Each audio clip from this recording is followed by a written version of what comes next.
I think all of the kids need to get up and get out. At that time, grab a book. Everybody who's staying here, we have a book in that kitchen corner.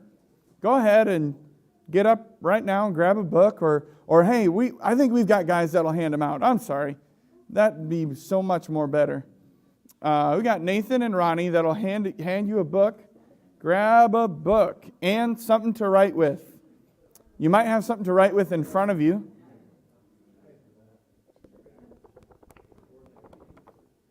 Grab a book, something to write with.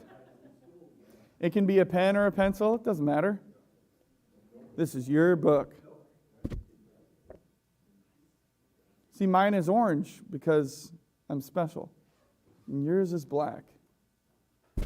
Grab a book, and we'll get started with our Sunday school series, Freedom from Bondage.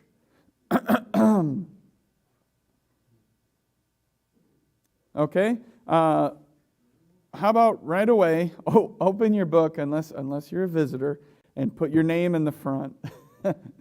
Open your book to the front cover and put your name in the front. I'll do the same because I didn't do that. You can leave your book here at the church, and we'll take good care of them and look over the notes that you took or didn't take. Or you can take them home, and that's fine with us. Do what you'd like. And this is our Sunday school series, Freedom from Bondage. I'm very excited to teach this today and for the next upcoming weeks. Let's go in our Bibles to Exodus chapter 1. Exodus chapter 1. So, I have to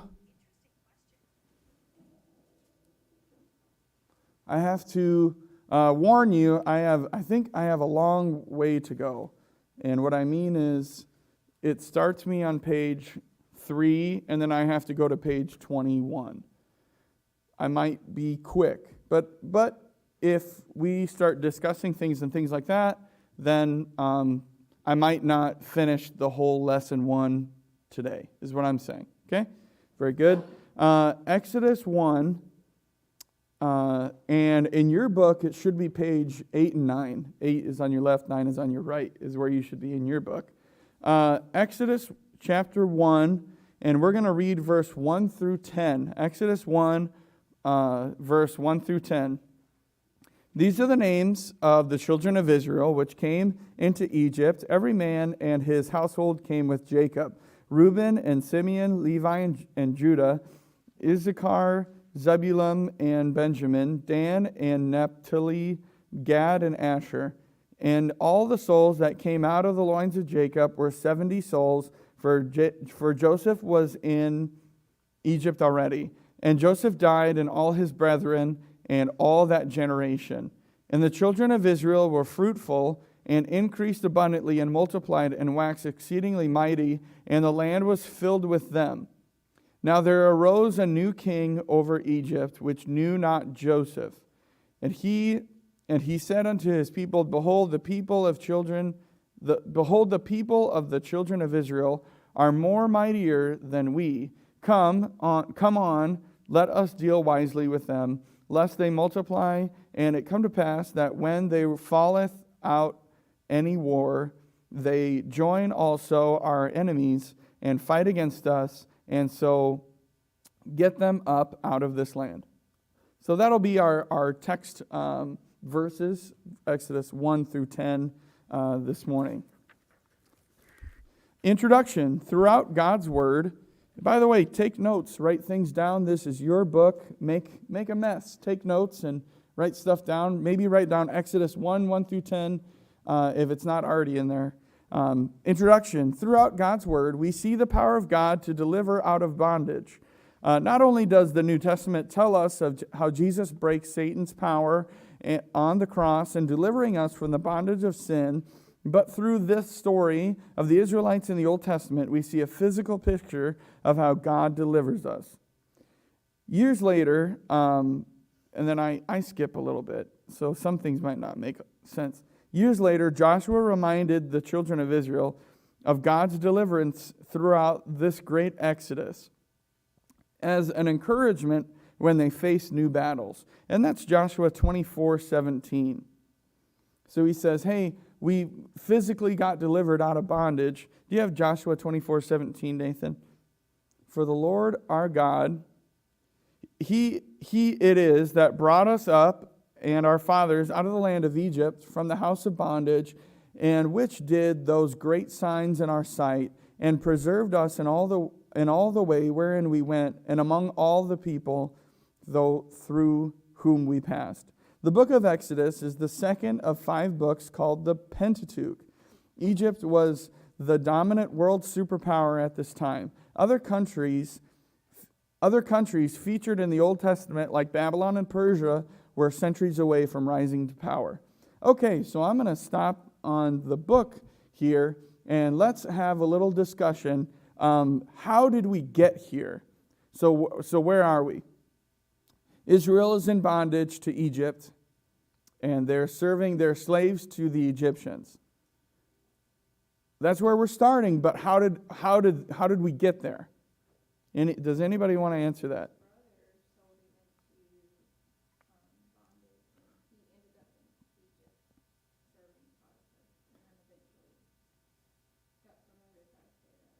Right. That's perfect. Do you like my North Carolina blue?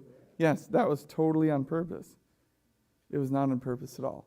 But Evan pointed it out. Anyway, so how did we get here? Well, Joseph, yes, Kurt? Yeah.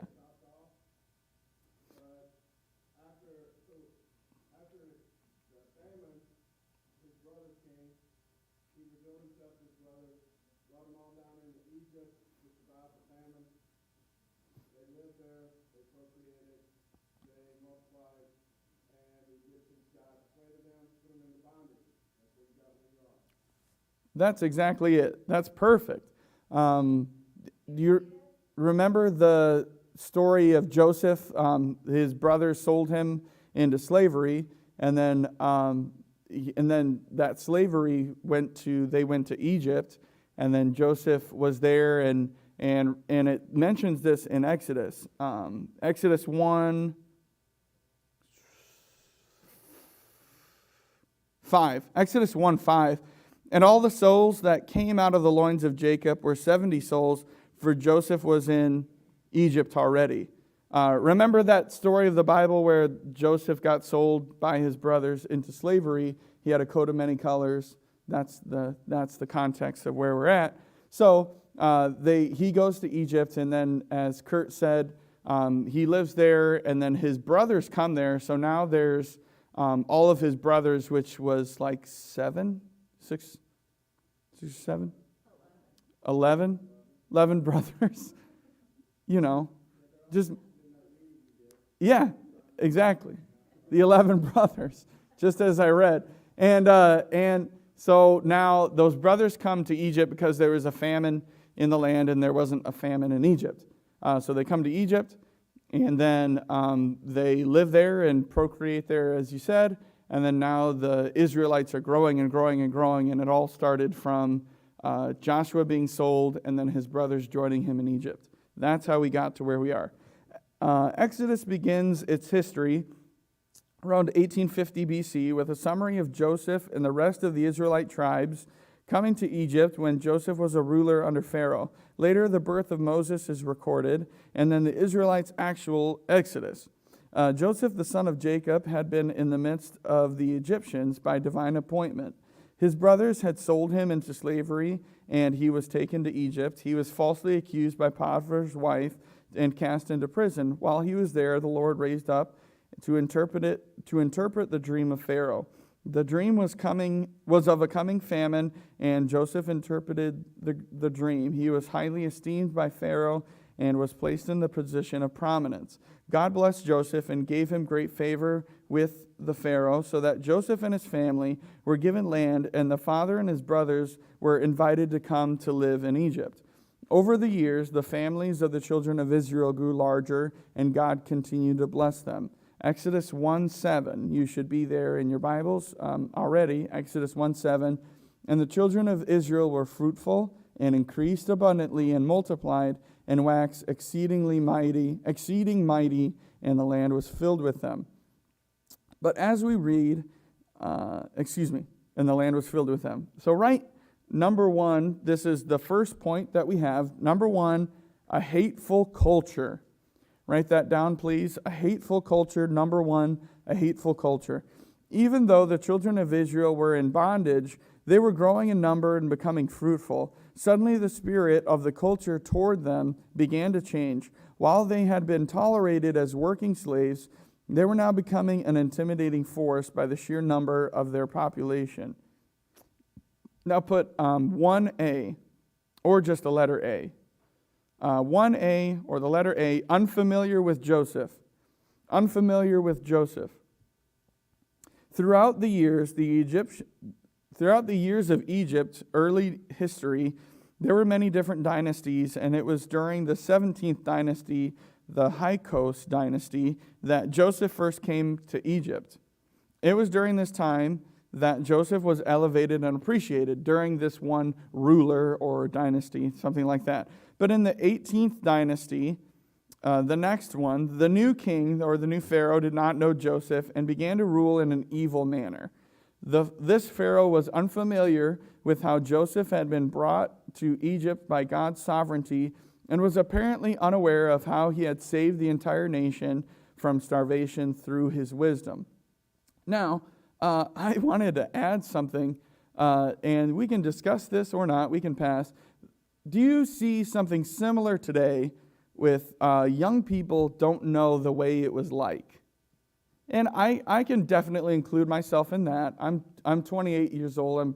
I'm young, and we do not know what it was like in the past, or what America was like, or well, our forefathers and we did this. So, and in our minds, it's like, oh, we've always been Christian.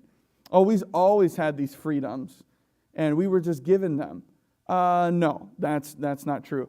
And for some reason, the Cold War and World War II just sound way super long time ago, when it really, in the grand scheme, was not a long time ago.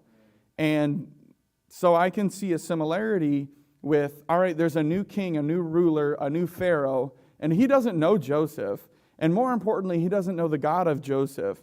So he's just going to rule his own and do his own thing and treat the Israelites bad, because he didn't know, he wasn't taught the history lesson, or he didn't know what was gone on before and how Joseph saved the entire nation from starvation. Okay? So I find a little similarity with things today. I'm a young person too. Got it. Verses 8 through 10, all of our text tells us that the new king was suspicious of the children of Israel and saw them as potential trouble. I think what he saw was the people of Israel, the slaves, were growing so large in number compared to the Egyptians that now it's to a point of, well, why don't they just revolt and practically take over, because they outnumber us. So now the Pharaoh is fearful of what's going on, and that's what's happening. Throughout the history of Christendom, Christians have been viewed as trouble at times. In the book of Acts, Paul was referred to as a pestilent fellow, the troublemaker of the Jews.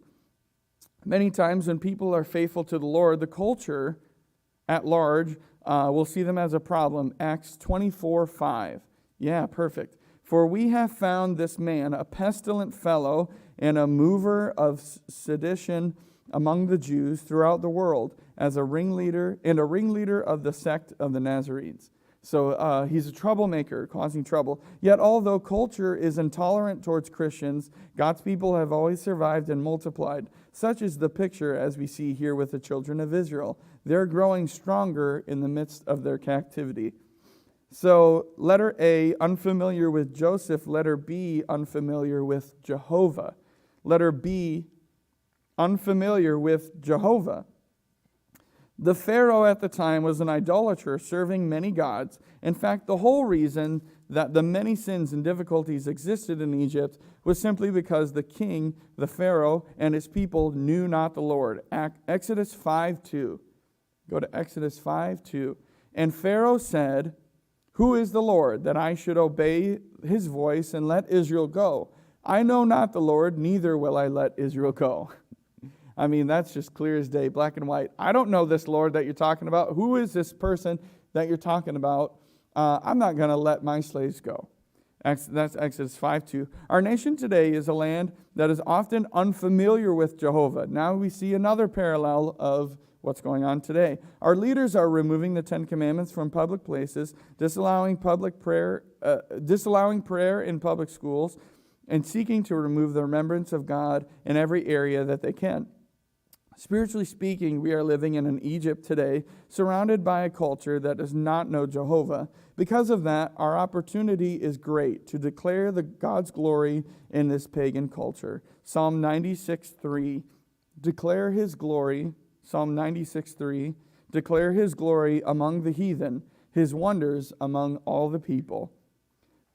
Never forget that in your seasons of bondage, that God is using you to declare his glory in a great pagan culture. By the way, I see this in this book. It's written as an opportunity. Hey, we live in a culture that's against Christians and a bad pagan culture, but hey, look at us.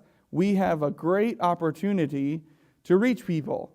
And I know of some other Christians who drag their knuckles and, oh, life is so hard, and you know what we live in today, and so persecuted. And the book is like, hey, this is a great opportunity. And, you know, two sides of the coin here. So letter A, unfamiliar with Joseph. Letter B, unfamiliar with Jehovah. Letter C, unfair with the people. He was unfair with the people. The king was not only unfamiliar with Jehovah, but he was also unfair to the children of Israel. Exodus 1:9 and 10.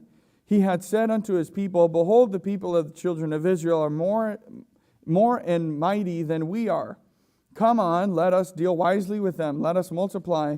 And it come to pass that when there falleth out any war, they join us also unto our enemies and fight against us, so that and get them up out of the land.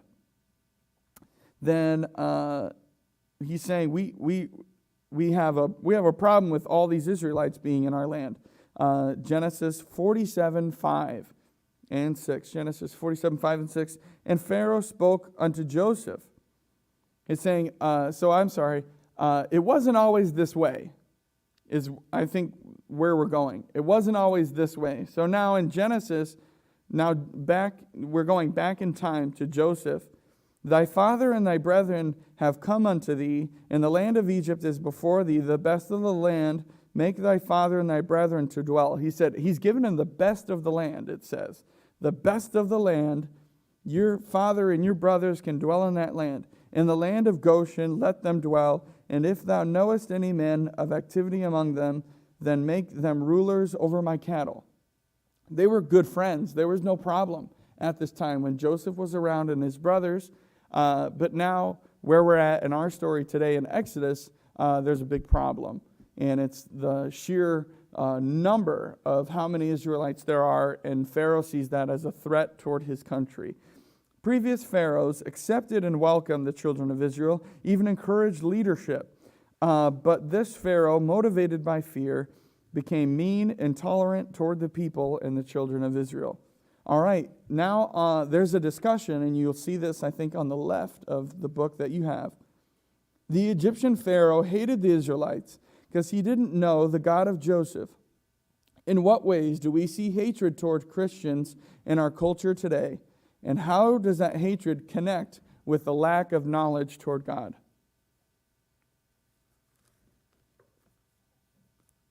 Most people think because if you stand against sin and you stand with the Word of God, that you're a bigot and you're all these foes, you're scared.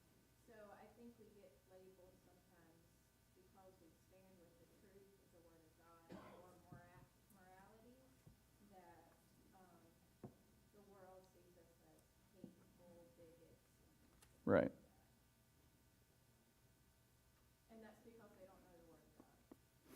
Derek? I agree completely. Anyone else?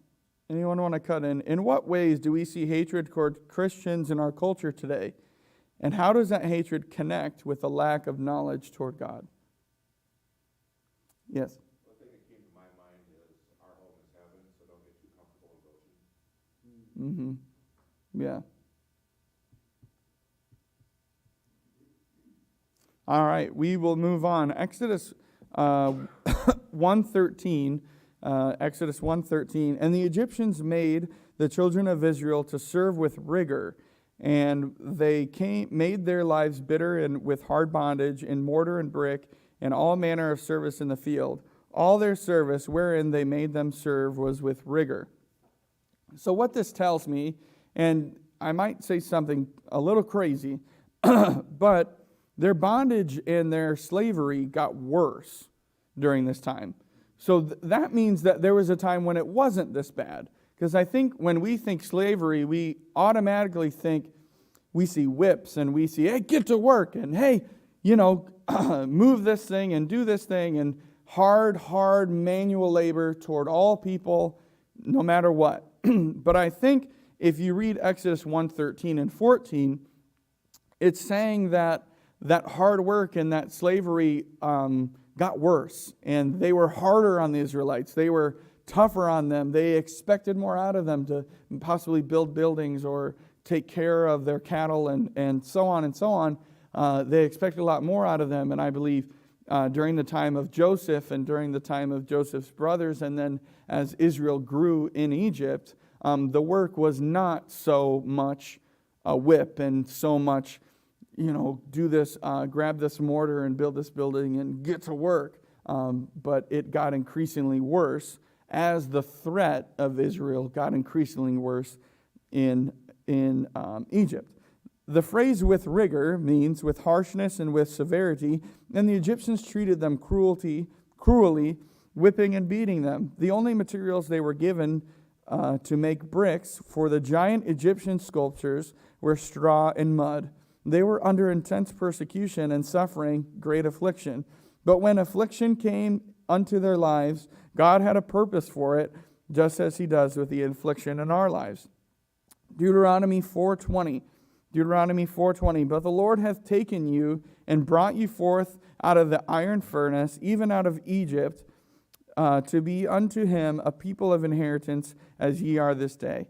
God is always working, and even though we may not be able to see his plan unfold, God makes no mistakes, and he wastes no trials. He never allows trials into our lives without a purpose, and he always seeks our purification through that trial. Isaiah 48:10. Behold, I have refined thee, but not with silver. I have chosen thee in the furnace of affliction. Through trials and through hard times and possibly through bondage, God has chosen these things to change and to work in his people. Though the children of Israel didn't understand why they were suffering affliction and persecution, God was allowing them to go through a time of affliction and difficulty so that they would be refined and prepared for further use in the service of the Lord. As we go through trials, God desires for us to let him have his perfect and complete work in our hearts so that we can bring more glory and honor to his name. James 1:2-3. James 1:2-3. My brethren, count it all joy when you fall into diverse temptations, knowing this, but the trial of your faith works patience. But let patience have her perfect work, and that ye may be perfect and entire, wanting nothing. So there was number one, and then there were some letters, but now we're on number two. Number one was a hateful culture. It was a hateful culture that they were in. Number two, a harmful culture. Write that down, harmful. A harmful culture is number two. When you feel like you can't live for God in the midst of this culture, remember how God worked in the lives of the Hebrew children. That's very good to hear and very good to say. Remember that in America, when you feel like you can't live for God in this culture, in the culture that we live in today in 2022, remember how God works in the lives of the Hebrew children in their culture in Egypt. Sometimes cultures that are hateful to the things of God can become very harmful to the people of God and will take their animosity out on the people of the Lord. Pharaoh realized that this plan to destroy the current generation of the Israelites by hard labor wasn't working, so that he plotted against future generations. A hateful plot, that's letter A. Letter A, a hateful plot. Pharaoh gave an evil order to the Hebrew midwives who cared for the many Hebrew women as they gave birth. He commanded the midwives to murder the children as they were coming out of their mother's womb. Exodus 1:15 and 16. And the king of Egypt spake to the Hebrew midwives, of which the name was one was Shirpah, and the name of the other was Puah. And he said, when ye do the office of a midwife to a Hebrew woman, and see them upon their stools, if it be a son, then you shall kill him. If it be a daughter, then let her live. So, with this wicked decree, Pharaoh makes a decision that goes completely contrary to the heart of God for protecting life. When God speaks in the Bible of Jesus and his mother's womb, the Bible speaks about the holy child. In the Bible, God recognizes life at conception. Because of that, Christians have always placed much value on the life of our most innocent. All life is created by God, and we are created in the image of God. And a society that knows the Lord values life. But a society like Pharaoh's, who knew not the Lord and did not value life. In fact, Pharaoh became so power hungry, he ordered the murder of these children. So now we understand, so Israel's getting a little too big, way too big, and I turned up the heat, I turned up the dial on slavery. I turned it up and I made it harder and I made it, more rigorous and that didn't work. So now I'm going to let the midwives know that when a Hebrew woman is giving birth, if you see a son, make something bad happen and I kill that son. If you see a daughter, that's fine, let her be born. That's what's going on. All right. How sad in America today that we have came to a place where the very last few weeks of pregnancy, the mothers would choose to murder their babies. God places a great value on life and the unborn baby, but as a leader of a culture that didn't know God, Pharaoh plotted to destroy the future generation through the murder of the babies. There is A, hateful plot, and B, a higher perspective. There a hateful plot, and B, a higher perspective.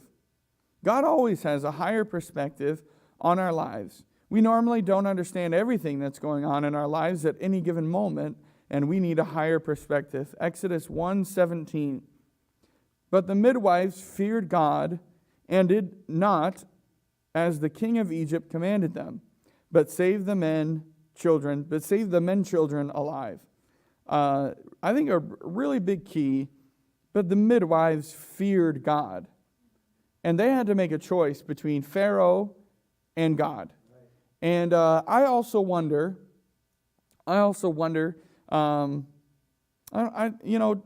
maybe don't take offense to this, or I wonder if the midwives were older women or more elderly. And why I wonder that is because they remembered the God of Joseph. They remembered the Israelites and the God of Joseph in the past. When the current Pharaoh didn't remember the past. He didn't have the past. And he just saw the Israelites as a big nuisance that was only growing like a weed. But these midwives, who were possibly, and in my mind, maybe possibly older women that remembered Joseph and might have remembered Joseph when he was alive and remembered the God of Joseph. And so they chose to fear God instead of Pharaoh. Pharaoh was literally the most powerful man in the world at this time, and the midwives could have been afraid of this ruler and could have made them executed at any time. Despite this, they bravely chose to follow God instead. Sometimes we have to make these decisions in our own life, and while God commands the believer to be submissive to government, there may come a time in your life when it is clear that your options are to choose between obeying God or obeying men. The fear of the Lord changes our hearts and actions because it is a reverent awe for who God is, and that causes us to live for Him above all else. We must instill in our children the knowledge of God, of how awesome and worthy and the reverence of God, and the worthy of reverence that He is. Proverbs 9:10. Proverbs 9:10. The fear of the Lord is the beginning of wisdom, and the knowledge of the holy is understanding. All right, here we are at our next discussion. In what ways might we be given the opportunity to show the fearless courage of the Hebrew midwives in the midst of our hateful culture?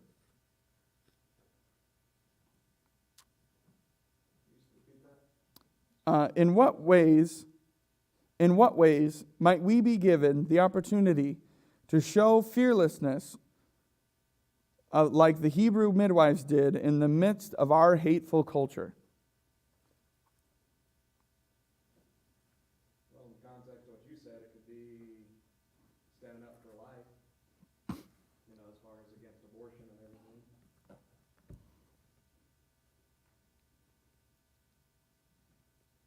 Being willing to stand up and show love to people that stand for the truth, speak the truth in love.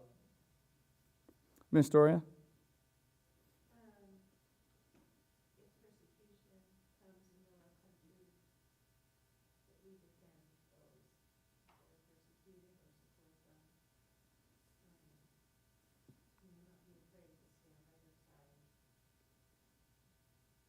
Yeah, I agree. Nathan? So in the text we're talking about here, so Pharaoh pulling away from God, and his whole entire culture was going that way, which is, in theory, a lot of what's happening today, and just being able to stand against that and try to push back that tide as much as we can. I guess that's the form of persecution we have right now. Mm-hmm. That everybody else is going this other direction. So Right. that was one thing we can do, is just try to stem that tide as much as we can. Mm-hmm. I agree completely. All right. This is why the midwives obeyed God rather than the king. And it's because of, in Proverbs, they knew who God was and chose to live for Him, regardless of even their own safety and job security. Because of this, the midwives were favored of God. All right. Letter A, a hateful culture. Letter B, a harmful culture. And letter C, a helpful hand. A helpful hand. That's letter C. Even in the midst of bondage, in the midst of hate, God will always make a way of escape. This situation with the midwives took place decades before God would later show His marvelous power in the plagues and the Exodus and deliver the children of Israel through Moses.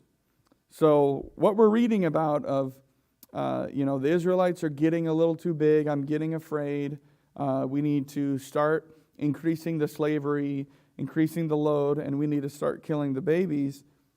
But this happened a long time before Moses came, is what this is saying. So this is, remember, sometimes it's hard to read the Bible and remember time because things happen like that when you're reading them. But remember, time, a lot of time is going on in between these things, in between these circumstances.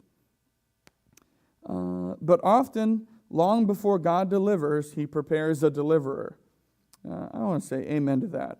Long before God delivers, He prepares the deliverer. In this case, He was preparing a man named Moses, who some 80 years later would deliver God's people. In this instant, God's plan to preserve the people was not a miraculous sign, but it was the use of an ordinary person who chose to follow Him. Letter A, a parental protection. Letter A, a parental protection. A helpful hand. Number 3. I'm sorry. A helpful hand. Is number 3? I'm sorry. Number 3, a helpful hand.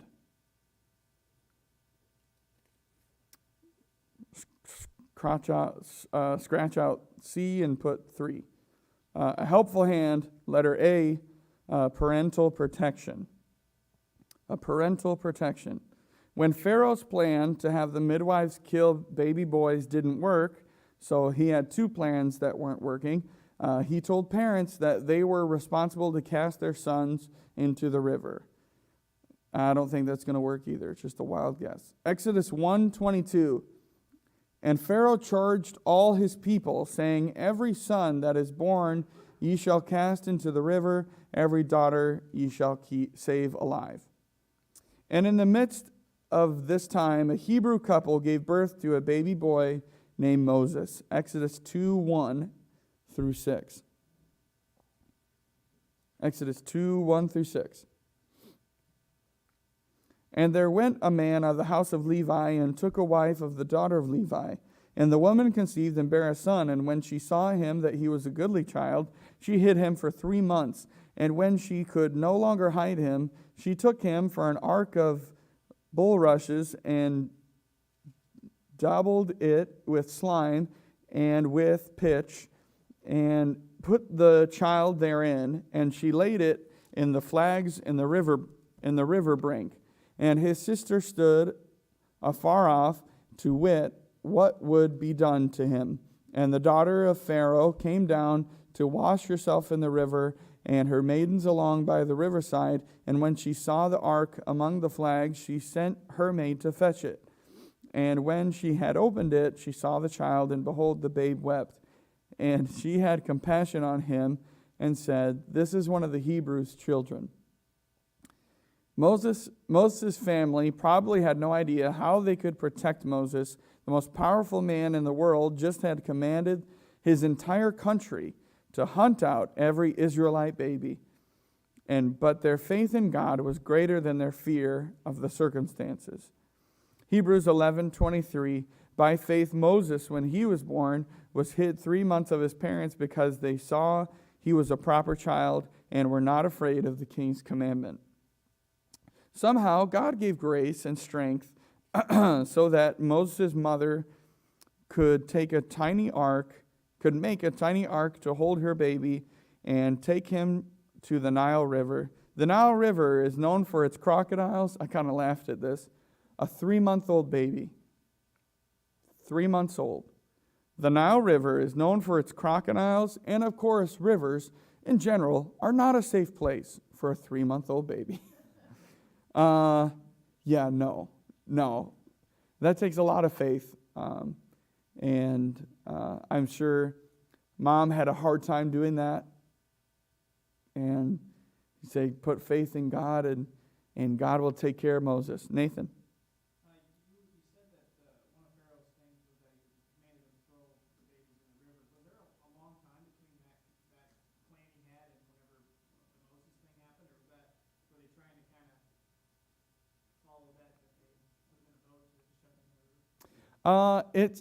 I feel like it's a gradual thing. So at first it started with, all right, let's turn up the slavery and let's make things harder, because there's too many Israelites and we need to kill some. We need to get rid of some. And that's just not working. So second, I'm going to tell the midwives to kill the babies when the babies are born, but then the midwives didn't. So that's not working. And then this is over time. So over maybe 5 years, 10 years, all right, that's not working. And all right, my next plan wasn't working. So now let's throw the babies in the river, because the midwives didn't do what Pharaoh told them to do. So I do believe that it was over a period of time, kind of like steps, and just the plan is just not working. And at the time when Moses was born, so it was 80 years from the beginning to when Moses was born.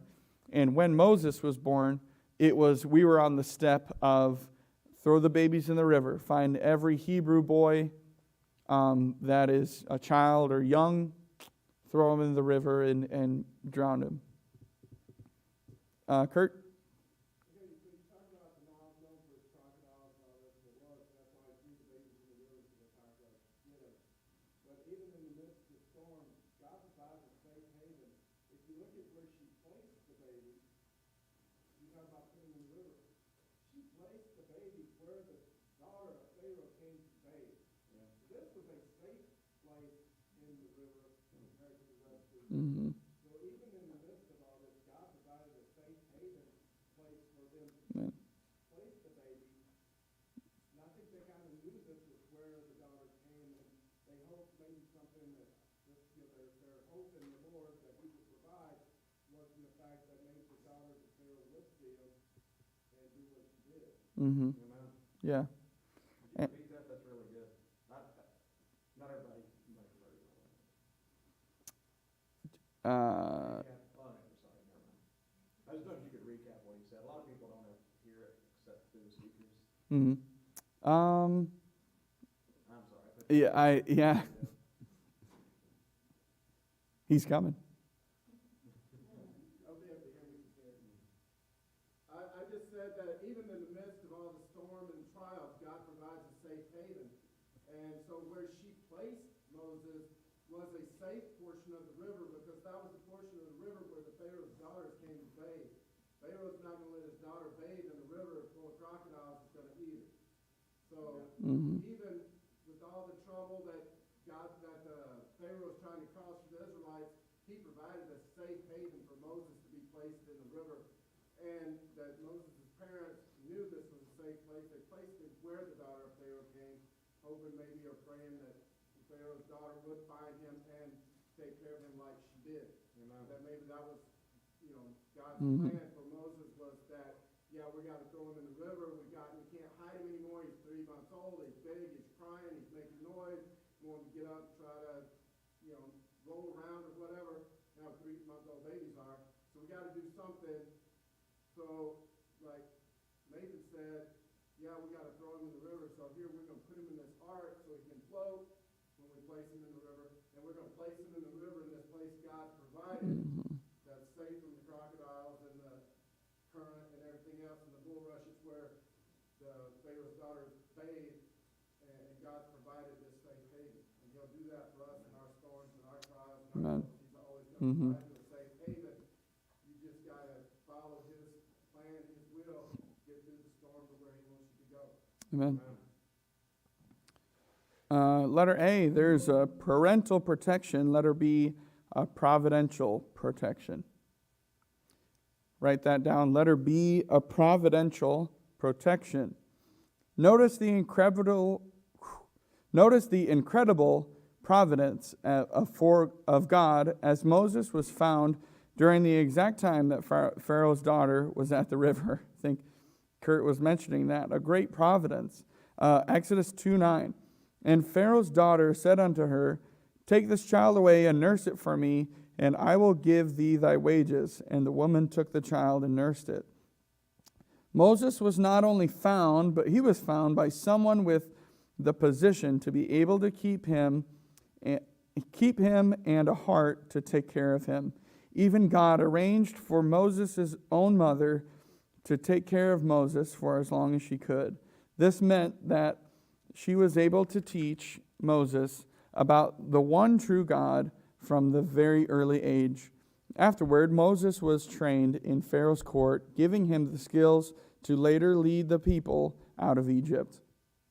Only God could guide and direct this. Only God could take such a terrible cultural situation and bring forth something and someone mighty from it. God can do what man can never do, and this is why we must trust Him. In conclusion, life brings periods of time when you may feel as though everything is out of your control and you don't know what to do. Everything may seem cloudy and you may feel you have no control and no ability to see what is happening. But God is still working and we can trust Him. Even when the laws are contrary to the Bible and when the leaders don't know the Lord, you can still take a stand and you can still fear the Lord. And you can still know that there is a helping hand reaching out to you. Psalm 40:17. But I am poor and needy, yet the Lord thinketh upon me. Thou art my help and my deliverer. Make no tarrying, O my God. All right, let's do, I'm going to skip one of the discussions, but we'll end on another one. One of the discussions, we'll discuss this. Is there an area of your life which you need to see God's deliverance? Is there a loved one for whom you're praying to see them cry out to God for deliverance. And you can share any appropriate prayer requests during this time, and together we can pray for these people. In Exodus and for Moses, they were waiting to be delivered. And the Israelites were waiting to be delivered out of Egypt. And then God had a baby boy that was born named Moses. And the deliverer was growing and was found by Pharaoh's daughter.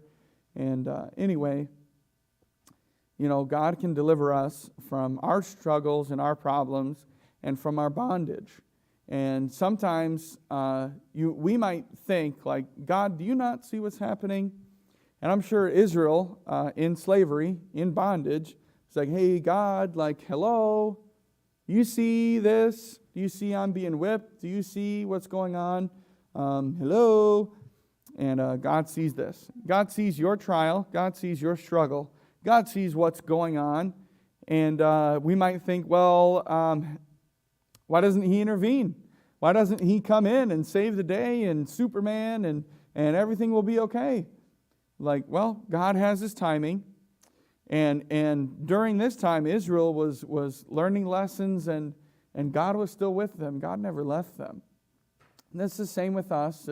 God is still with us. And we might be wondering to ourselves, so, well, why doesn't God just take this away? Like I'm his child. I'm saved. I'm his child. And he just keeps, this is just not fun. Well, God is doing a work in your life.